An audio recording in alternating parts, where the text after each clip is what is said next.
ગઈકાલે સીઆઈડી ક્રાઇમે મોડાસાની કેકે એન્ટરપ્રાઇઝ સામે પોલીસ ફરિયાદ દાખલ કરી હતી અને જે બાદ આજે કેકે એન્ટરપ્રાઇઝની ઓફિસ ખુલી હોવાનું સામે આવ્યું. જોકે ઓફિસમાં કોઈ પણ કર્મચારી ન હોવાનો ખુલાસો થયો છે, જેથી સીઆઈડી ક્રાઇમ કેકે એન્ટરપ્રાઇઝમાં તપાસ કરી શકે છે. ઉલ્લેખનીય છે કે કેકે એન્ટરપ્રાઇઝમાં પોન્ઝી સ્કીમ ચાલતી હોવાનો આક્ષેપ થયો હતો અને જે બાદ સીઆઈડી ક્રાઇમે કેકે એન્ટરપ્રાઇઝ, આરકે એન્ટરપ્રાઇઝ અને હરસિદ્ધિ એન્ટરપ્રાઇઝ સામે ફરિયાદ કરી હતી. ઉપર જે ફરિયાદ થઈ એની બાદ મોડાસાના 3 અન્ય લોકો સામે પણ ગઈકાલે સીઆઈડીમાં ફરિયાદ થઈ છે. એમાં એક કેતનભાઈ છે.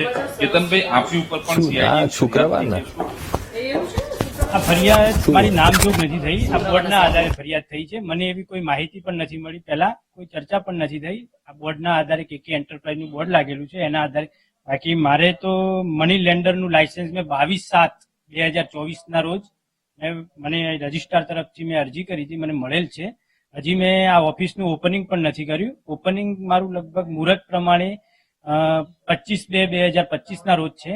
હજુ મેં કોઈ અને નાણાં ધીરધારનું લાયસન્સ લીધું છે. મેં પંચી સ્કીમમાં કોઈ આપણું એવું કોઈ આપની ઉપર ફરિયાદ થઈ છે સીઆઈડીમાંથી. પોલીસ દ્વારા યા સીઆઈડી દ્વારા કોઈ સંપર્ક કરવામાં આવ્યો, કોઈ પૂછપરછ, કોઈ જવાબો રજૂ કરવામાં કોઈ જવાબ રજૂ કરવામાં નહીં. પણ બાકી મેં કાલે ફરિયાદ જોઈ, મારા કેકે એન્ટરપ્રાઇઝનું નામ, એટલે હું મોડાસા ટાઉન પોલીસની અંદર મેં મારા આધાર પુરાવા બધા રજૂ કર્યા છે અને ત્યાં નિવેદન આપી દીધું છે. સીઆઈડી ક્રાઇમની અંદર હું આજે જવાનો છું 2 વાગ્યા સુધીમાં. શું આપ ઇન્વોલ્વગીરી લાગે છે આપની? કંઈક ને કંઈક આક્ષેપો થયા છે, યા તો ફરિયાદ નોંધાઈ છે, યા તો નિર્દોષ છો? શું કહેશો?